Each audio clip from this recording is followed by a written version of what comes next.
좀 더 높은 수익을 나는 얻고 싶다, 위험을 감수하고라도 라고 하시는 분들은 ELS나 ELF 또는 나는 좀 수익은 낮게 가져가더라도 좀 보수적으로 원금을 지켜나가고 싶다라고 하는 투자자가 있다면 ELD에 가입하시면 될 것 같습니다. 네, 지금 ELS, ELD, ELF 뭐 굉장히 상품들이 많이 나오고 있는데 최근 들어서 또 들리는 단어 중에서 DLS라는 상품이 네. 종종 들려오는데요. 이건 그렇죠. 뭔가요? 투자자분들께서 굉장히 좀 혼동이 많이 되실 거예요. 네. 워낙 뭐 전문 용어들이 많이 나오고 있고 또 약자들이 이렇게 많이 그러니까 약어로 된 거. 이 전체 얘기를 안 하고 다 약자로 얘기하다 보니까 많이 헷갈리는 것 같아요. 그렇죠. 그래서 뭐 ELS, ELD, ELF도 말씀하셨듯이 DLS라는 상품이 최근에 또 출시되고 있는 그런 모습인데, 네. DLS라고 하면 이제 우리나라 말로 파생 연계 증권이라고 얘기를 합니다. 결국은 이제 ELS와 비슷한 구조로 운영이 되는데. 투자 수단이 파생 상품까지 확대가 된 그런 개념이다라고 보시면 될 것 같고요. 따라서 굉장히 다양한 그러한 어떤 형태의 자산에 투자가 가능합니다. 뭐 예를 들어서 원자재라든가 또는 뭐 환율 또는 뭐 금리 또는 뭐 신용 이렇게 굉장히 다양한 투자 자산에 투자를 하는 구조로 짜여져 있고요. 이 운영하는 방법 자체는 ELS와 동일합니다. 그래서 특정한 뭐 상품, 원자재가 됐으면 뭐 원자재, 금이나 구리 이런 데 연계해가지고 가격에 연계해가지고 수익 구조가 결정되는 그러한 상품도 있고요. 또는 특정한 뭐 지수, 뭐 예를 들어서 뭐 우리가 발틱 운임 지수라는 게 있는데요. 네. 뭐 전 세계 경기와 굉장히 연계되는 그러한 지수 중에 하나입니다. 전 세계 물동량, 그러니까 우리가 뭐 예를 들어서 그러니까 전 세계를 맞춰 수출 물동량이 있지 않습니까? 그 수출물을 운송하는 이 선박의 운임과 관련된 그런 지수가 있는데요. 이러한 굉장히 특이하면서도 다양한 지수 그리고 어떤 상품에 연계해 가지고 수익 구조를 짤 수 있는 게 바로 DLS라고 보시면 될 것 같고요. 네.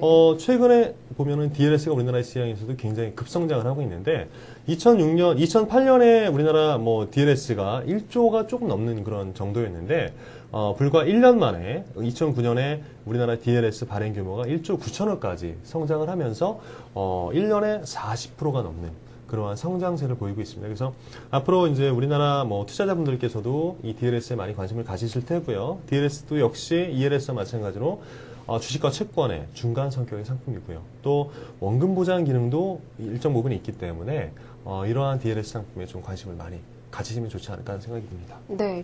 그러니까 한마디로 이제 정리를 하면 DLS는 ELS하고 이제 투자되는 형태나 이런 것들은 비슷한데 기초자산, 즉 투자 대상이 이제 조금 차이가 있다. 이런 정도로 정리를 하면 되겠군요. 그렇죠. 굉장히 다양한 그러한 형태의 자산에 투자할 수 있는 게 바로 DLS다라고 보시면 될 것 같습니다. 네. 그렇군요.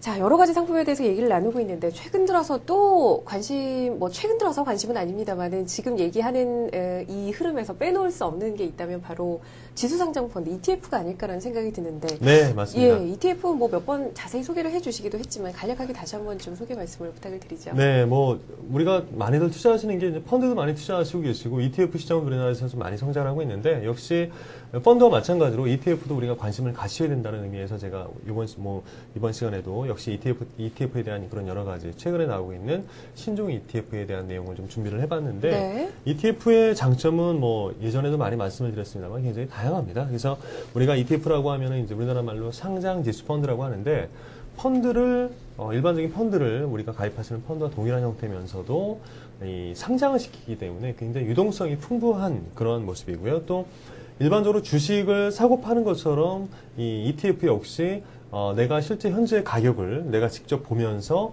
거래를 할 수 있다는 부분도 굉장히 매력적이다라고 말씀을 드릴 수 있습니다. 결국은 ETF라는 거는 기본적으로 이제 인덱스 펀드입니다. 이 주가라든가 또는 지수의 흐름을 쫓아서 내가 투자를 하겠다라고 하는 그런 형태의 인덱스 펀드이면서도 불구하고 기존의 전통적인 인덱스 펀드의 단점을 여러 가지 극복한 그러한 형태의 그런 새로운 개념의 상품이다라고 보시면 될 것 같고요. 네. 운용사에서 보통 ETF 증권은 이제 거래소나 또는 코스닥 시장에 상장을 시키게 되고요. 이 상장되어 있는 ETF를 투자자분들은 일반 주식처럼 HTS라든가 최근에 많이 사용하시는 그런 것 또는 뭐 전화로도 마찬가지고요.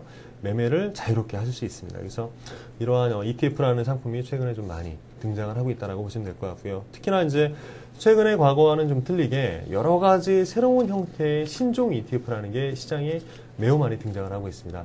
앞서 설명을 드렸듯이 DLS와 마찬가지로요. 이 신종 ETF들도 새로운 자산들, 그리고 우리가 투자를 최근에 많이 하고 있는 그러한 여러 가지 형태의 자산뿐만 아니라 또는 뭐 새로운 컨셉의 그러한 어떤 새로운 자산에 투자를 하고 있는 그런 형태로 많이들 나타나고 있기 때문에 이러한 신종 ETF에도 좀 관심을 많이 기울이셔야 될 것 같고요.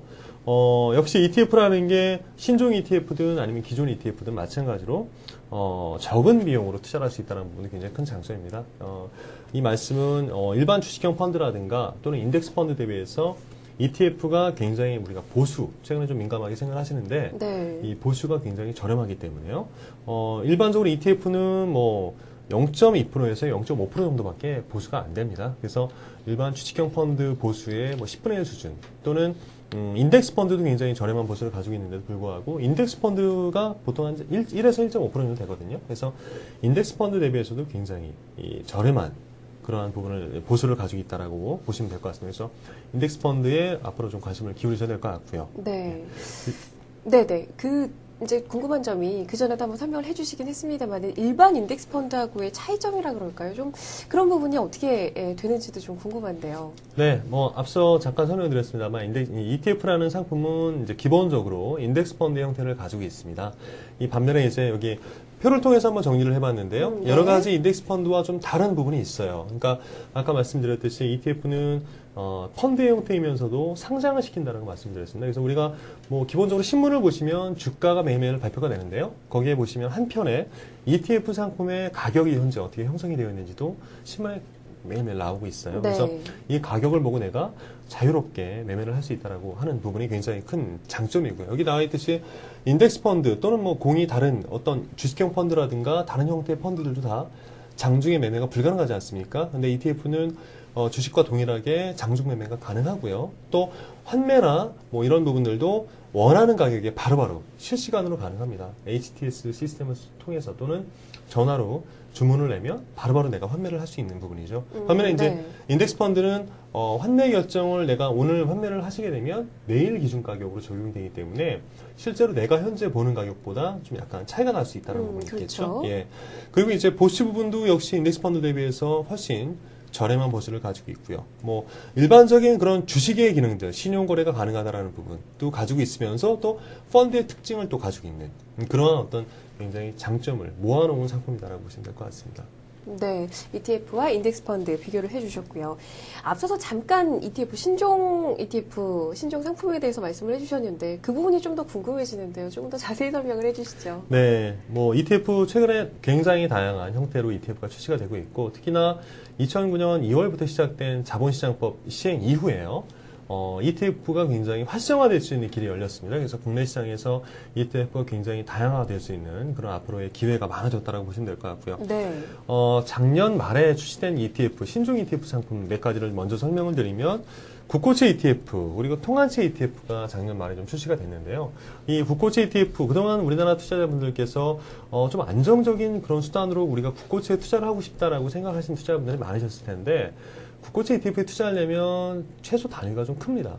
그래서 일반 투자자들이 네. 투자를 투자를 하고 싶어도 투자하기가 어려웠었는데요. 이 국고채 ETF 같은 경우는 이 투자 단위 자체가 적은 금액으로도 투자할 수 있게끔 열렸고요. 그리고 3년짜리 국채 선물 기준으로 해서 그쪽에 투자를 해가지고 수익률이 결정되는 그러한 구조이기 때문에 국고채에 투자하는 것과 동일한 그런 효과를 가지고 있다라고 보시면 될 것 같습니다. 그래서 그동안 적은 금액으로 투자할 수 없었던 투자자들에게 굉장히 효율적으로 투자할 수 있는 이 길이 열렸다라고 보시면 될 것 같고요. 이 통한채 ETF도 마찬가지입니다. 국고채와 마찬가지로 우리나라 투자자분들께서 투자를 하고 싶었지만 적은 금액으로 투자할 수 있는 길이 없었던 그런 상품이었는데 이 통한채 ETF가 열리면서 보통 억 단위로 투자할 수 있었던 그러한 통한채가 이제는 굉장히 적은 금액으로도 개인 투자자들이 투자할 수 있는 길이 열렸다라고 보시면 될 것 같습니다. 다음으로 설명드릴 게 이제 통화 ETF예요. 우리나라 투자자분들께서 역시 통화에 투자를 많이 뭐 하시고자 하는 그런 니즈들이 많은데 뭐 달러라든가 또는 신흥국가의 그런 통화들 뭐 브라질의 레아라라든가 뭐 이런 어떤 최근에 가치가 많이 상승하고 있는 그런 통화에 투자를 하고 싶어하는 그런 니즈가 많은데 네. 사실 이러한 니즈가 그동안 시장에서 많이 있었습니다만 그러한 투자 상품들은 없었는데 역시 이제 신종 ETF, 통화에 투자하는 신종 ETF가 출시가 최근에 많이 되면서 이러한 특정 통화와 연계해서 특정 통화의 가치와 연계해서 수익이 결정되는 그런 ETF가 최근에 많이 출시가 되고 있어요. 그래서 이러한 통화 ETF에도 관심을 좀 기울이시는 게 필요하다는 생각이 들고요. 그리고 아울러서 이제 최근에 시장에서 많이들 관심을 가지고 보시는 상품이 두 가지가 있는데요. 첫 번째가 레버리지 ETF라고 말씀드릴 수 있습니다. 이 레버리지 ETF는 일반적인 ETF 상품과 또 한 단계 또 진보된 형태의 ETF는